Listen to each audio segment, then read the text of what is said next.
And now, ladies and gentlemen, you are entering New York's greatest place for all things film. Starring your host, Tommy Smart, your co-host, DJ Gowski, your head of reviews, Brother Wells, and your news anchor, Haley Marks. We now enter the studios to bring you The Screening Room on WRHU. Good morning, it's Tommy Smart, live in New York. Gowski's bringing me to you via the magic of WRHU 88.7 FM. This is The Screening Room. And, of course, as always, I want to bring, everything that it has to do with movies today. So right now, let's do our top 10, because I want to bounce into that. That'd be kind of fun, right? Now it's time for The Screening Room's Top 10. So don't you enjoy a good cameo in a film? You know, just one of your favorite people just showing up out of complete random, man, because I know I do. This is the top 10 best cameos in film. At number 10, we got Alec Baldwin and Glengarry Glen Ross. He made a small little cameo in here, and Mr. Baldwin pretty much lets loose on the men, spewing all kinds of verbal tirades, but ultimately, he's there to motivate them, have them reach the highest potential at the Glengarry Gary Ross real estate development.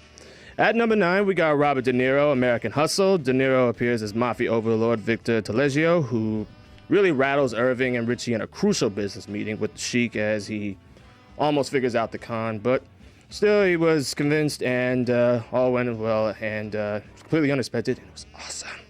At number 8, we got Christopher Walken in Pulp Fiction. Walken appears in a scene about the Vietnam veteran's monologue about the gold watch. The story is hilarious and, well, I mean, it's Christopher Walken. It's crazy. At number 7, we got Will Ferrell in Wedding Crashers. Ferrell appears as Chaz Renhold, the sage who gives his wisdom and knowledge in regards to the wedding crashing rules to his protege Jeremy in 1993. When John actually meets the brother, he actually sees he's a lazy mama's boy who still lives with his mother. At number 6, we got Ben Affleck and Matt Damon in Jay and Silent Bob Strike Back. Although they made a cameo in this film, in this scene they actually appear crashing the set of Good Will Hunting 2, hunting season. And which thankfully never happened, but anyway, you got two Boston brothers up in the film. At number 5, we got Chuck Norris in Dodgeball. There was a man to cast the necessary vote to stop a tiebreaker. It is this man, Chuck Norris, and he does good here in this ridiculous film. That is the best scene ever, by the way. At number 4, we got Johnny Depp in 21 Jump Street. In the midst of the final shootout, Mr. Depp, who was the focal main character of the original TV show, actually makes an appearance here that stunned everyone, including myself, and he betrayed a DEA agent and was promptly killed, but hey, can't revive the franchise without paying homage to the past. At number 3, we got Emma Watson, and This Is the End. Watson, who was continuing to transfer out of her stage as Hermione, appeared in this film as herself, but after a misunderstanding, she turns into a wild maniac with an axe that takes all the guys' drinks. At number 2, we got Bill Murray in Zombieland. Murray actually appears as himself in here as he's disguised as a zombie before revealing himself and provides a safe haven for Tallahassee, Wichita, and Columbus, though unfortunately he gets killed by accident. And at number 1, we got Neil Patrick Harris in Harold and Kumar Go to White Castle. Moving him aside from his Doogie Howser days, Neil Patrick Harris gave one of the most memorable cameo appearances in some time and was one of the main people outside of the characters that made this film a classic and gave White Castle some boosted fame. And I do love those people. And that is your top 10. Wait, Neil Patrick Harris was in Harold and Kumar? Yeah, and he was in Guantanamo Bay, too. Really? Yeah. Played himself, right? Yeah. Yeah. Forget that. Pretty much. And then, the crazy scene with the unicorns and whatnot. It's crazy. Really? That's funny, though. That's cool. Never thought about that. I'm trying to think of anything else we missed. I can't think of anything. And there's a lot of them, obviously. I think he nailed some pretty good ones, honestly. There's plenty of honorable mentions. Yeah, I'm trying to think if there's any. Can't think of any. I'm trying to think. No. Well, don't think too hard, Tommy. No. But I thought it'd be funny. That's cool. All right, so then the rest of the show, we're going to have basically talk about Kay Cannon. Apparently, she wrote for Tina Fey's 30 Rock. She's basically having her directorial debut, The Pact. This girl also did, She did Pitch Perfect. She's writing Pitch Perfect movies, and she's doing a directorial debut with that, so we'll talk about that later. And, of course, with the Paris attacks were happening recently in the past 2 days, over the weekend, a lot of movie theaters have been canceling screenings, and that includes a bunch of other movies that were supposed to be premiering. And then also Liam Neeson talks about the details. Finally, talks about the details of the movie Silence, the Martin Scorsese movie about the Jesuits in the monasteries in Japan. So that'll be fun. We'll talk a little bit about that. And of course, then we have what's his name? Oh my God, I forgot guest names. Chris Kublan. He's the director of the new film Friends of Romans. One thing that's really cool about this movie, actually, Friends of Romans, it's a comedy about actors who have actually been in a lot of gangster movies, played stereotypical gangster roles, are actually putting on a play, Julius Caesar, where they kind of want to break their typecasting as being actors, but then also the police see them and they think they're actually real gangsters, and that whole creates a whole chaos there. So I have a pre-taped little thing with him on that, so we'll talk about that later in the show. It'll be funny stuff. Good stuff. So yeah, that'll be fun. I wanted to review. Then we got was it Angelina Jolie's movie. Yeah, Angelina back together here. Yeah. After like 10 years, and probably should have stayed separately. But we'll see about that. It's cool. Think of anything else? Nah, chill. So Galsky actually went to that was it that premiere of Shelter with Jennifer Connelly? Yeah. Lucky. It was very lucky, Tommy. Very lucky. Honestly, it's really cool. So I went to I didn't tell you this. So I went to the Village. This was funny. So I went over. It was this new museum that was opened in May. This is funny. And I go over there, and it's kind of cool because you have to understand. Anybody who's listening to me tell you this story, you have to understand when you're like a film journalist, there's a bar between you and the actual talent. And when you go on the red carpets, you actually, you don't, like, you see these people, writers, directors, actors, talented people, and there's always that barricade. You're asking them about the stuff they do. So, and there's always that, they talk, not down to you, but simplify things to you. You're always separate.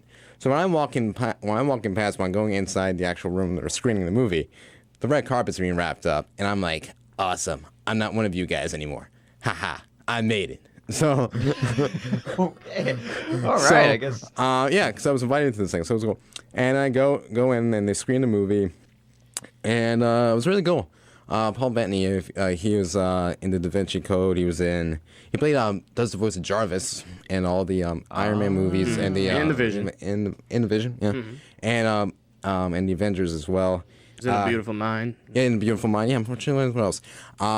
Firewall with Harrison Ford. He was a bad guy in that. Right. I'm trying to think of anything else he's done. Yeah, He's done a lot people too. forget, but he was in The Tourist. He was in Taurus, yeah. And he's very pale skin, South African.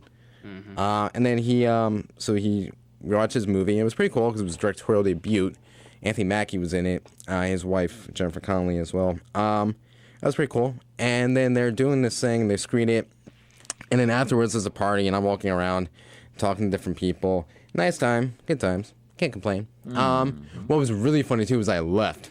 And then, like, afterwards, when the party was over, I left, and I walked down the street, and I see these Marines. And then they started talking to me, and, they were really nice guys. They were here in New York. They're stationed here for a while.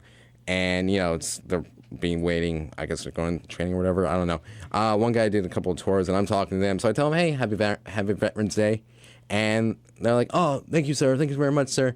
And then they basically take me inside this bar, and then they buy me alcohol, which is really funny. Wow, what a nice treat.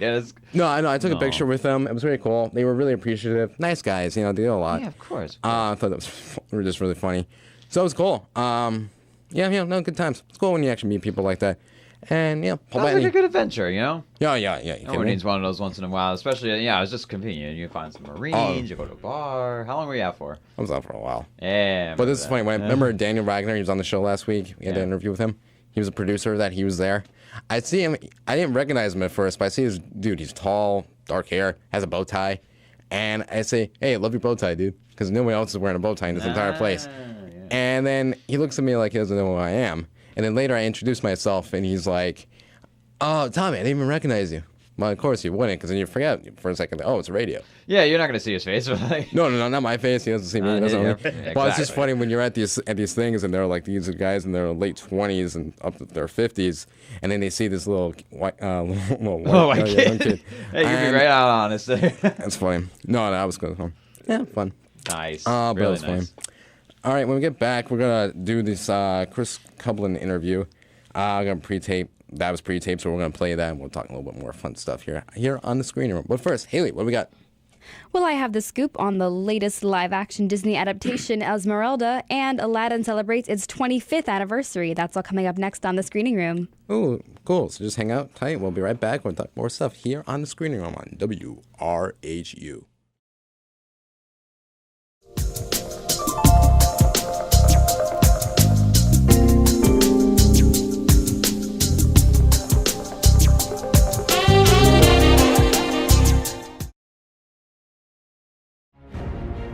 Following the latest Disney trend of live-action reboots, a live-action Hunchback of Notre Dame is in the works. The film, titled Esmeralda, is based upon the 1996 animated classic.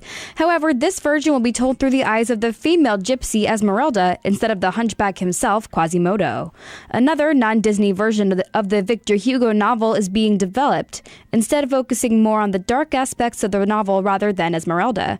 Peter Chernin will produce the film after his Tim Burton-directed feature Miss Peregrine's Home for Peculiar Children hits theaters in December 2016. Currently, there isn't any more information known about Esmeralda at this time. And speaking of Disney, Aladdin turns 25. That's right, Disney's Aladdin celebrates its 25th anniversary this year. The actor behind the beloved Prince Ali himself, Scott Weinger, reflects that even though he played the role as a teen, it will always be a big part of his life as he has voiced sequels, video games, and even amusement park rides for the Aladdin franchise. After 25 years, he also recounts meeting, and let alone working with one of his heroes, Robin Williams. He recalls that meeting Williams was as good as it gets. That's all the news I have for you right now, but tune in for more news on the march coming up real soon. Tommy?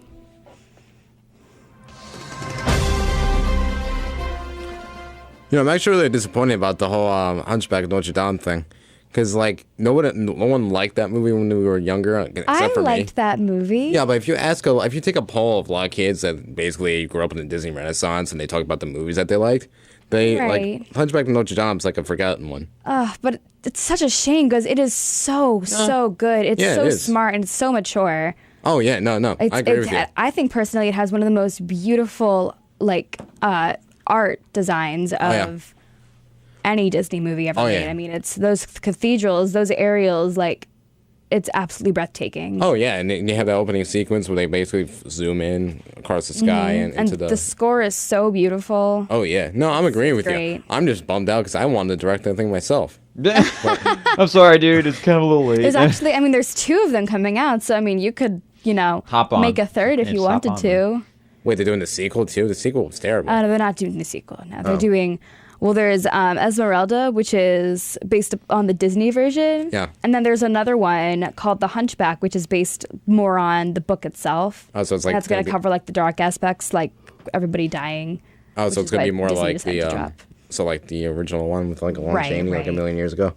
No, that'd be cool. No, the original one's pretty good. It's just saying that was a bummer. Sucks. Anyway, this is my life.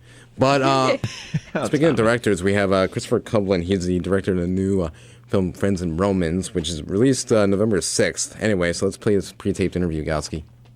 Since your movie has to deal with Shakespeare and being portrayed by actors, let me ask you, do you think when Shakespeare wrote Julius Caesar, do you think he was actually thinking of the original gangsters, or what's your take on that?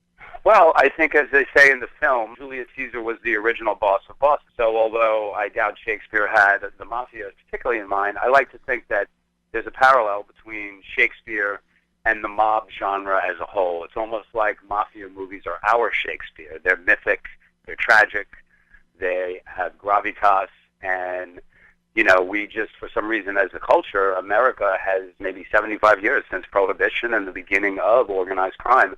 Americans have just gravitated towards this movie genre as something that they enjoy watching and sort of reflects the values of our society. And where do you see the gangster genre going? Because you see, this genre has been such a strong part of American culture. That and the Westerns are both American cinema.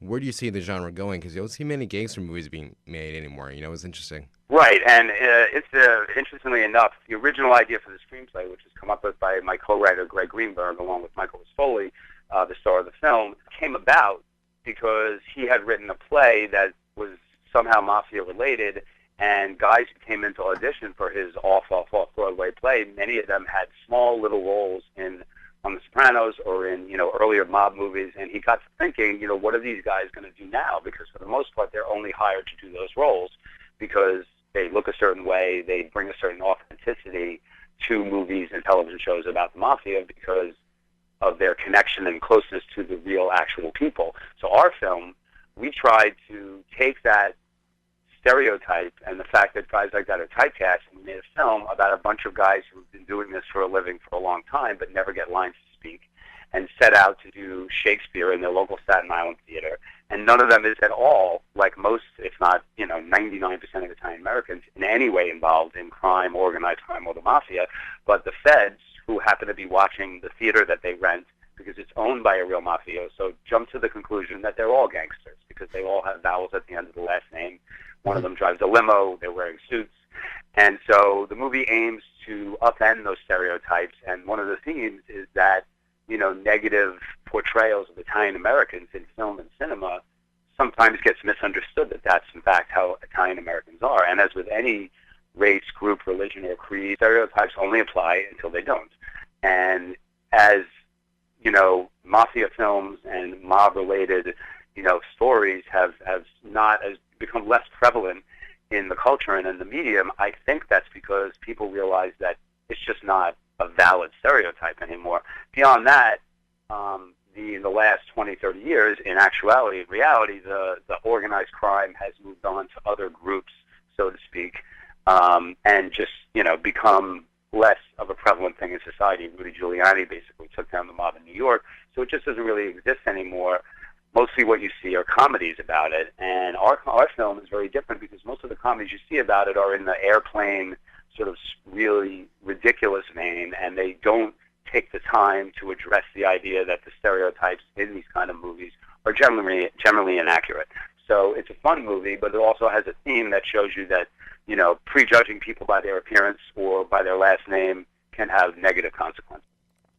And you sort of bridge the gap between hilarity and drama, because like The Sopranos does, because you can't watch a gangster film and not laugh at gangsters anymore. Most of them are comedies because it's kind of ridiculous to see how these people behave. It's funny because they're kind of idiots when you think about it. Yeah, I mean, again, it's almost like anything that becomes too prevalent in the culture then becomes ripe for parody. It becomes a caricature of himself. So at a certain point, I think that movies in this genre got to be a little ridiculous. The Godfather, for example, and Goodfellas permeated the culture to such a degree that your average person over the age of 35 can quote those films, verbatim. A lot of those famous lines, "I'll make him an offer he can't refuse," and so on and so forth. And then it became, again, a subject of parody and people sort of taking it to the next level and making fun of it, which is great. Until it again becomes a negative stereotype that negatively affects the way people view their actual Italian friends, coworkers, and so on and so forth. And, again, the aim of the movie is to be funny and to be entertaining. It's always nice when there's a theme that maybe makes you think a little bit. And I think it's nice if people walk out of the film realizing that, their assumption that, anybody who looks tough and has their name end in a vowel is in fact involved in organized crime is ridiculous. That's always nice too. If you're just tuning in, we're talking to Chris Kublan. He's the director of a new film, Friends and Romans. And let me ask you, Chris, so you have a lot of actors in here that were actually originally from The Sopranos, from The Godfather, from Goodfellas. How did they feel about being in a movie that almost parodied their own lives with being typecasted in movies? No, very much so. I mean, a lot. One of the things I tried to do with the cast, and I was lucky enough to get an incredible cast from top to bottom, was that these guys have had similar parallel experiences to the characters in the movie. They're all professional actors in my film, all who've done many roles in all kinds of genres. But at the beginnings of their career, they kind of had to embrace the stereotyping and the typecasting in order to get work at all. So they began their careers. For example, Tony Sirico has a small role in Goodfellas, but he's part of the crowd, the group of guys who are in that gang. But he doesn't really get any scenes on his own. But as his career progressed, he kept working on it, and then finally he landed the role of Paulie Walnuts in Sopranos, and then became a major star. every actor in my film has had the experience of being typecast, and they brought that experience to bear on what we were doing. So the original script, which was a great idea, had a lot of funny lines and a really interesting plot, we expanded that with the help of the actors, most particularly Michael Rispoli, who I ended up, along with Greg Greenberg, co-writing the script with, wherein they were able to bring their experiences on movie sets and in auditions to, our writing process, so we could highlight some of the indignities that they've suffered in auditions and look at, some of the ridiculousness that comes about when they go in to read for a normal role, and in fact, the people are expecting them to come and be, a gangster type. So again, reality is reflected in the film, and the film reflects reality. And we, to my mind, the best films are films where you watch it and it makes you think, and that it also reflects the reality that you know. And these actors all had experiences like that, and most particularly Michael Rispoli and Tony Sirico, who, have made a very successful careers by and large because they have to accept these roles that they're cast in where they're asked to play heavies who are Italian.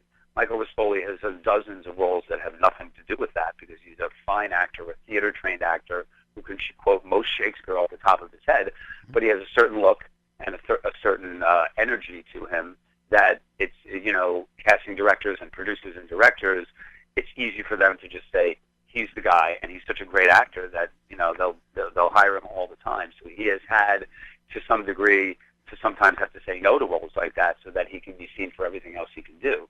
And that was the case, again, with all the actors in the film. So we hoped, and I think we succeeded to some degree at least, that we could sort of shine a light on how that aspect of the process of making movies can pigeonhole actors in a way that limits them unnecessarily. Anyway, so Chris, let me ask you, when can we actually see this movie? So the movie comes out nationwide this Friday, November 6th. In Long Island, it opens at the Roslyn Bowtie Cinema, and then also in Floral Park at the North Shore Towers. It also opens in Staten Island, Elizabeth, New Jersey, all of which you can find online. And then a whole host of cities, including Tampa Bay, Cleveland, Orlando, Florida, Atlanta, Georgia, Chicago, Denver, Dallas, Houston, and Minneapolis, Minnesota. All those cities will have it playing at one theater for at least the next week, and it's a really fun movie, heartwarming, lump in the throat at the end. It has another plot about the main character and his relationship with his daughter, who also wants to be an actor. It's about Shakespeare, it's about mob movies, it's about acting, and it's about family. And, we're proud of the movie. We think that as many people should see it as possible because it's a lot of fun, and I hope everybody goes out. Anyway, before we bail, I want to ask you, so favorite gangster movie? Go. I think it's a toss-up between Godfather 1 and Goodfellas. I'm not really sure. I go back and forth between which is my favorite. They're almost two sides of the same coin. One is a sort of, stoic, dark and very dramatic, purely dramatic with only a touch of humor portrayal. Also, based on the real history of the mafia in the 20th century in America. And the other one is a little edgier and a little funnier, being Goodfellas, where we all know, what's so funny about me? Am I a clown? So they're kind of like the two main and I think most popular mafia films of all time. But I mean, I love Donnie Brasco. I love the comedy Married to the Mob. A lot of other Scorsese movies. Casino is a great mob movie, Nice. which I was thinking about in terms of the way this film looks. The list goes on, but it doesn't go on that far. Most of the best mob movies that I love, other than the two and the handful that I just mentioned, are from the 40s and 50s, where you have Jimmy Cagney playing a gangster or Humphrey Bogart playing a gangster. There was something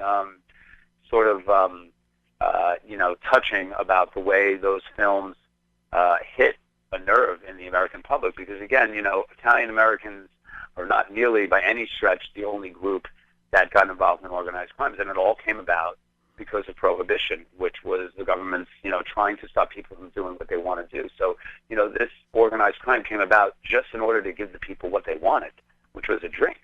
And then, of course, because it was illegal, then, when it was made legal, these groups moved into other areas of crime. But, a lot of these guys are, if not all of them, family men, men, who are just like everybody else, except maybe their way of looking at society is a little bit more, sort of shuns the normal accepted way of behavior, and they do what they want to do.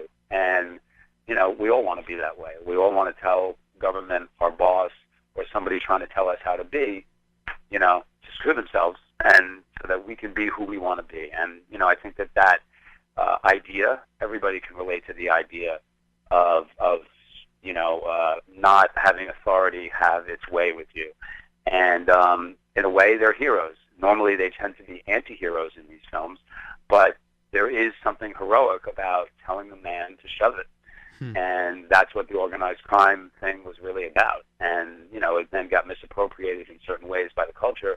But, you know, it comes back to the same thing, which was it's a rich and enjoyable genre that does reflect the actual, you know, way that American society developed in the 20th century. And, you know, because our medium of film got transported all around the world, it is a worldwide phenomenon. Then you take The Sopranos, which became the most critically, you know, acclaimed show in the history of television and was syndicated all over the world. And there really isn't anybody anywhere that isn't now familiar with various versions of the mob genre.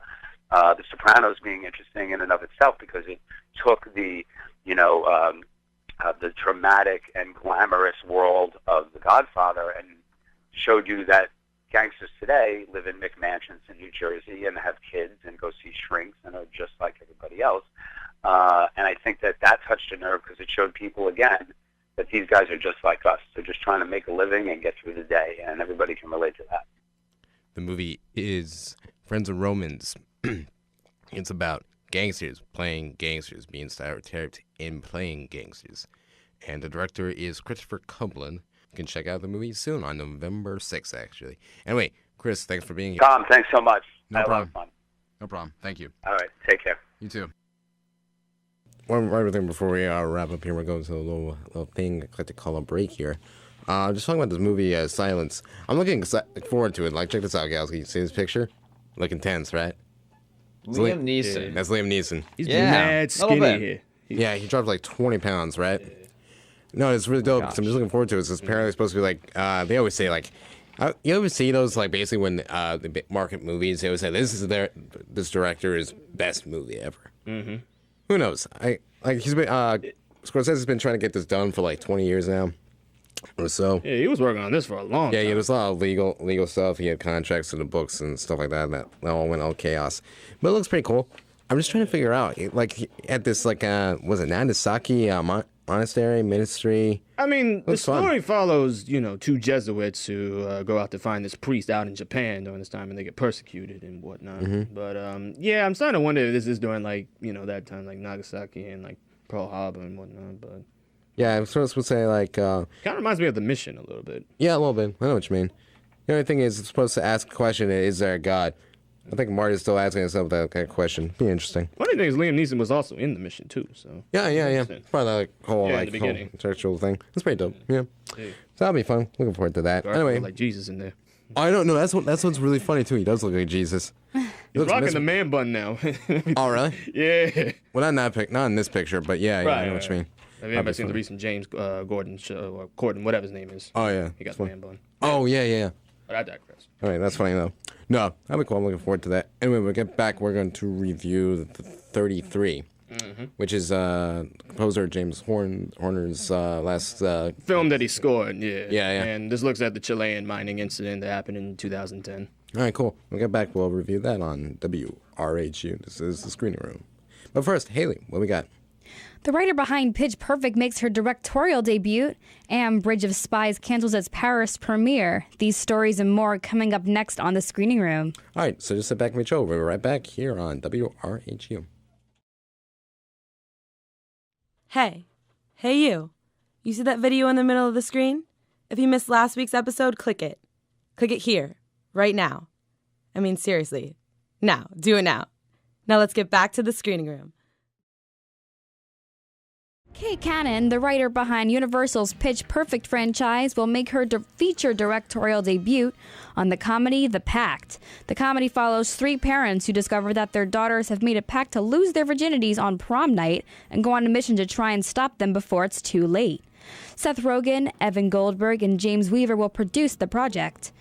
John Hurwitz, Hayden Schlossberg, and Chris Fenton will also produce, with Nathan Cahan, Joe Drake, and Chris Cowles acting as executive producers. And Bridge of Spies cancels its Paris premiere.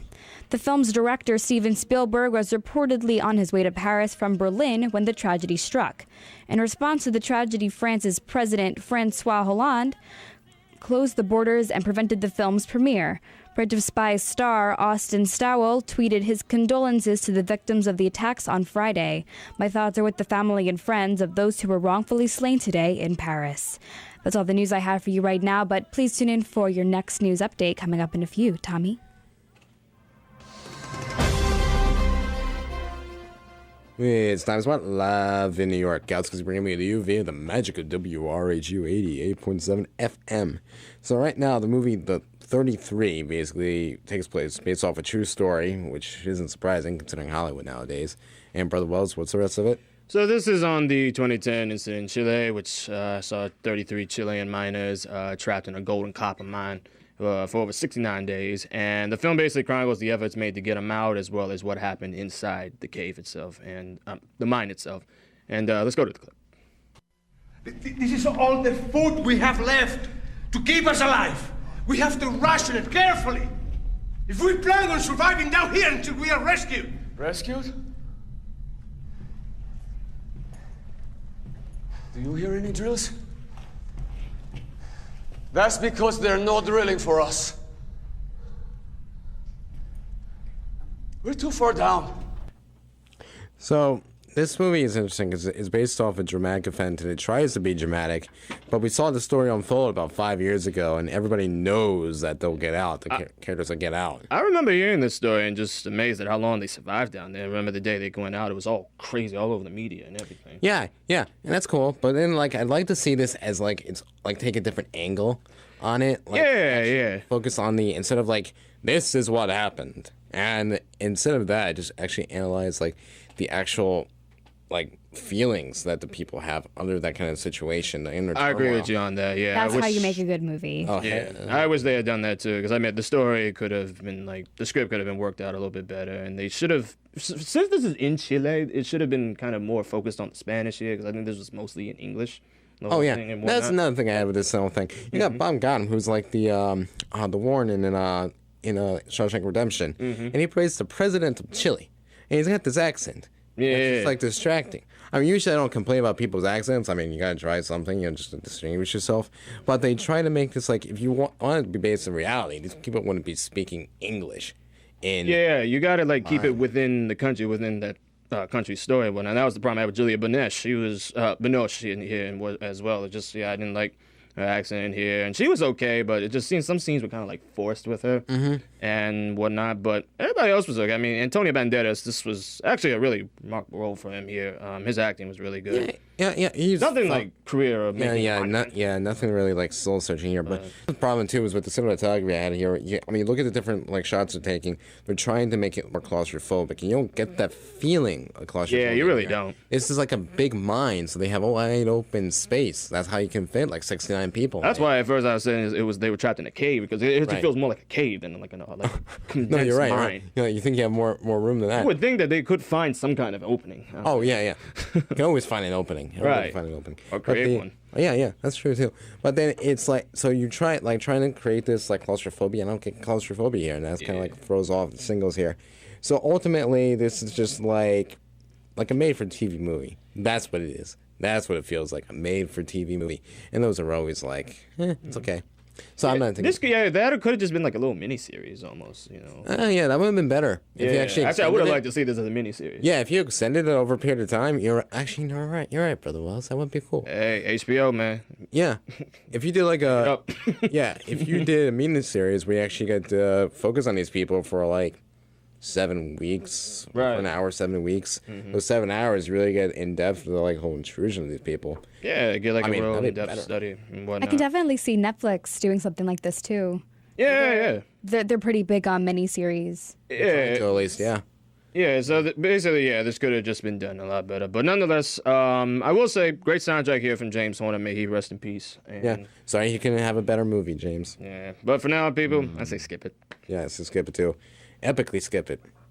If you see the movie, throw it in the newspaper. Throw away the newspaper. Maybe you'll get trapped in a mine, and then you will never see it again. God forbid that never happens again. Yeah, I throw us really into hope a that doesn't mine. happen Again.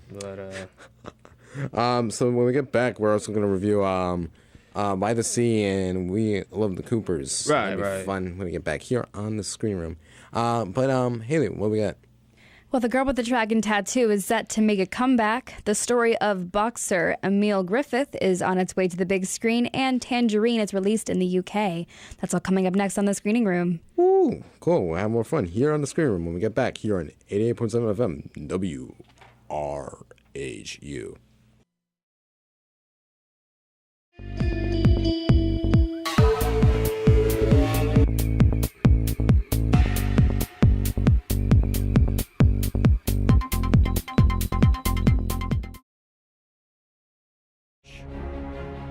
Rooney Mara of The Girl with the Dragon Tattoo was shocked to learn in an interview with E! That she may not be starring in the next installment for the Girl with the Dragon Tattoo series. Sony will be skipping over the next 2 books in the series and going straight to the 4th, The Girl with the Spiderwebs.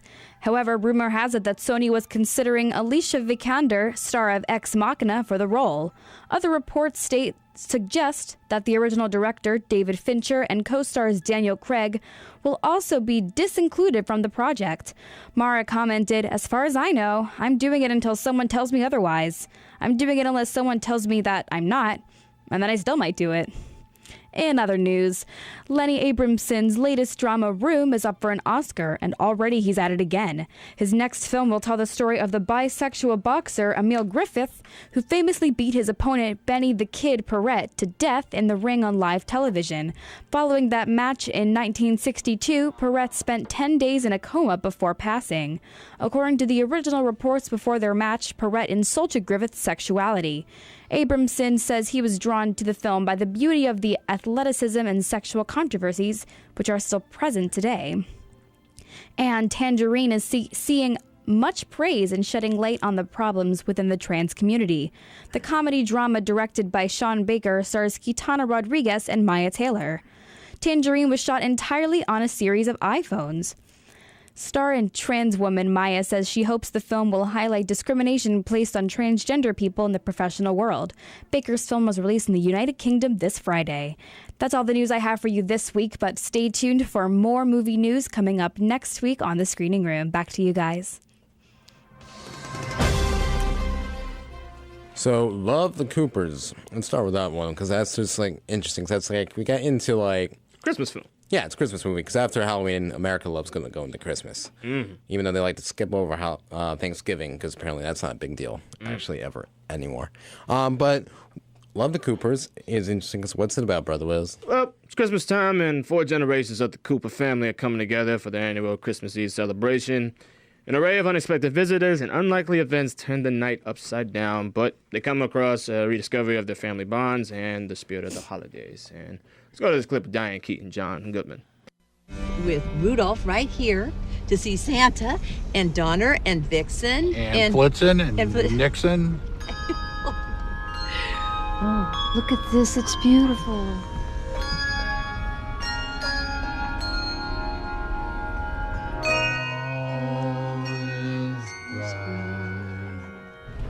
Brown young virgin mother and child. What? So, okay, Diane Keaton looks like she's dead in that clip. You know, she looks very pale. She looks ghostly. She looks, I mean, she's aged. like white. No, but she looks like white. I mean, like pale white. I mean, white. I think it's just the lighting that they had for this film. No, it's like white. She looks terrible. I'm just saying. No, I believe me. I've seen white. Trust me. She ain't nowhere near that. I've seen white too, man. But no, she looks like white, like pale. There's one woman white. I saw in London. She looked like a vampire. No. Oh, I knew a white guy that looked like he was just like a piece of chalk. Yes. Anyway, happens. But no, like it's just like here's the thing. Okay, so I mean, this movie's terrible. It's really generic in terms of like the actual like Christmas holiday family Christmas movies. I don't even like those kind of movies. They're all like Hallmark movies. Like you see like 20 of them that are made by on a Hallmark channel every year, and they're just like overrun with the sentimentality and the family and the whole weirdness and here. How's that weird?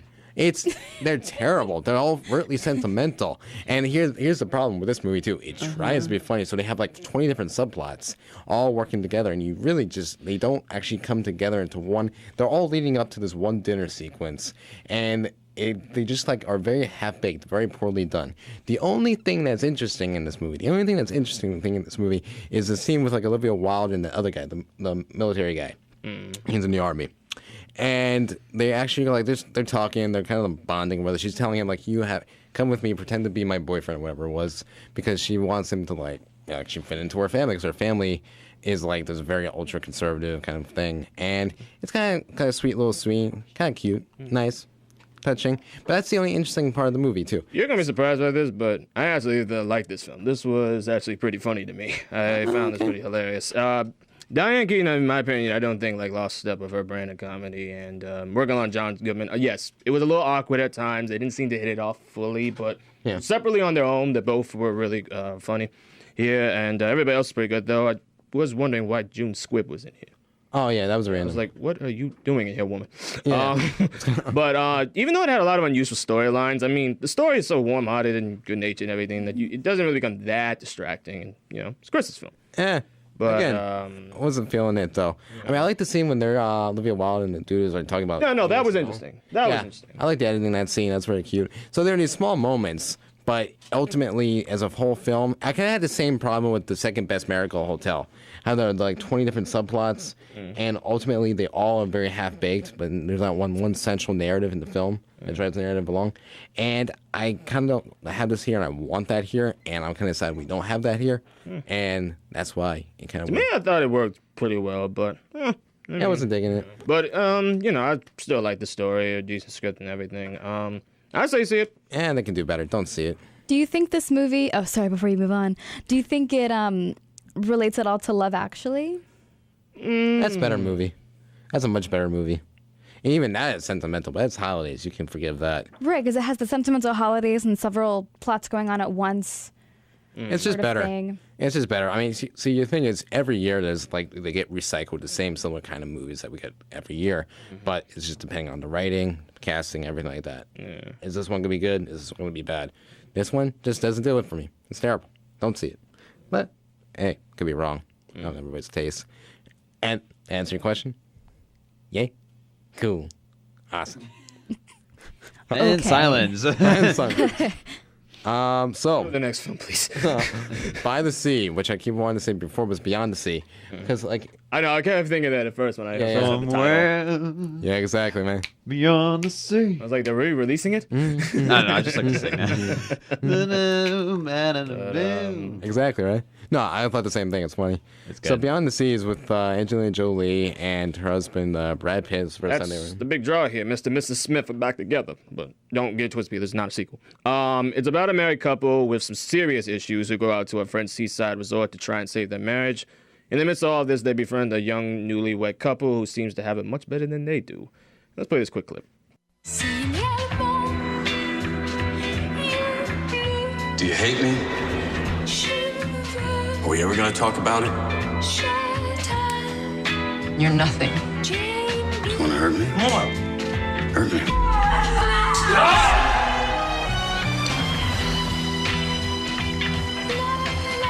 I love that music. Yeah, music's cool. I like that. Anyway. So, what'd you think, Brother Wells? Well, for one, I was glad to see Brangelina doing a film together again. I've been waiting for years for them to do another film because, I mean, they've had great films that they've done on their own, Changeling with Moneyball and Curious Case of Benjamin Button, more of the Ocean's films. For these two here, the acting was tremendous. Both of these characters were in such pain, and they ended up being such a disaster of a married couple here, and trying to cling on to whatever was left for their marriage here. Mm-hmm. But I gotta say, Angelina Jolie really stood out to me out of the two, and hers was really deep. It wasn't as emotional and saddening as Changeling, but it was dark, it was vivid, honest portrait of a woman here. The story itself was a kind of little clunky, a little weird at times. It just sort of loses itself by putting so much on the characters. But Yeah, it was like a half an hour too long. Well, I think they could have trimmed it a little bit better because the exposition in the movie is really, really long, and they're talking about things that just for a long period of time.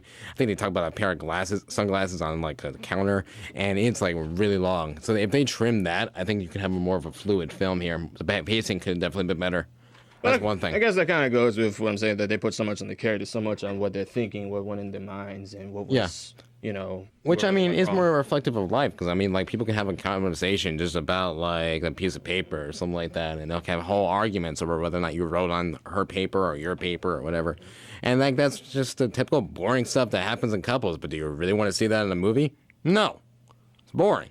But I wouldn't say this was boring, though. I mean, they got at it a lot in this film. And that's what's interesting. I guess that's what counts. Yeah. How much they could get at it in a film. People just Mr. and Mrs. Smith. Like, they really was just going. Right, and I think what's interesting is, like, you can't help but think since Angelina Jolie wrote it and directed it and started it with her husband, you can't help but this is almost like analyzing her feelings about her marriage to a degree. I'm not saying that they do. Really, in interviews that I've seen for this film, this is nothing like their marriage, but it's just something she wanted to explore. Because the thing with Angelina Jolie's film that she's directed, these are all things that she just wanted to explore, things that that's don't relate to her life. And that's okay. I'm not saying that they're having marriage troubles, but I mean there are those issues that couples have, because you can't tell me that they're not arguing, and the feelings that she has in it. Because you see how they're basically irritable towards each other, but you see that they're not black and white characters. They're very gray. They're very in between. They're not jerks. They're not monsters. So you know, exploring that whole character of like whether or not is he really a jerk, or is he just am I just being emotional about it? You can analyze that, but you can't tell me that isn't some way reflected upon their marriage. Well, no, because that's what I'm saying. You have to. That's why you need to watch interviews and make sure to know. And they lie in interviews all the time. I don't think they. I think they do. I'm not saying they are, but I'm saying that they could. She has her moments, has her feelings. Well, no, I'm not saying like it doesn't happen. All marriages have problems and whatnot. Right. But I'm saying now, like, if this was an actual full-on reflection of their marriage, no. No, not full-on reflection, but just the ideas and feelings that come across in a marriage. Well, yeah, I mean, everybody's husband or wife will bother them in some kind of way and agitate them. That's what I'm saying. But, so, is it okay? It's very stylized. I mean, but the script could have been rewritten. And so, should you see it? There's a real European feel to it. Yeah, that's cute. If you like that, if you're very epicuric in that kind of taste, then you can see it. But I'm not saying you have to go see it, because, again, like I said, the script needs to be rewritten in the editing in the film. My God, you really need to cut out an extra half hour of this film, and really, it could have been the pacing could have been better. I say only see it if you have been following Brad and Angelina for a long period of time, but this isn't really a must see. Right. So. All right. Anyway, that's what we saw in the movies. Haley, what do you got at the box office? Well, coming in at number 1 this week is Spectre once again, which earned $10.2 million this weekend and $105.5 million overall.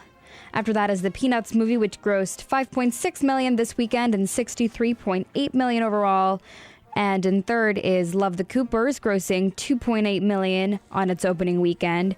And after that is The Martian, grossing $1.9 million this weekend and $202.6 million overall. And finally is The 33, which grossed $1.8 million on its opening weekend. And guess what? The time's up, and next is the Fabulous Polka Show starring Basha. And, of course, that would be fun. But here's the sad part, too. Yes, you don't get to hear my endless rant on ISIS for canceling a bunch of cinemas and premieres of movies in Paris. Yes, that's right. You don't get to see me basically rant about all that stuff. No, you'll have to wait till next week. But okay, because it's okay, because no matter how many times ISIS bombs people, they'll never kill me. No, because I will always be here every single week after week after week, bringing the power, the glory, the love, the noise of cinema right into your soul through airways from the streets of Chicago to the skyscrapers of New York. That's right. Anyway, please tune in next week for another exciting episode of the heart-stopping, pants-dropping, booty-shaking, love-making, Viagra-cating, death-defying, legendary, history-making screening room with Tommy Smart and DJ Gowski. I'm Tommy Smart, king of the movie business, signing off. And remember, tune in next Sunday on 88.7 WRHU FM. You just left the screening room with Tommy Smart and DJ Gowski.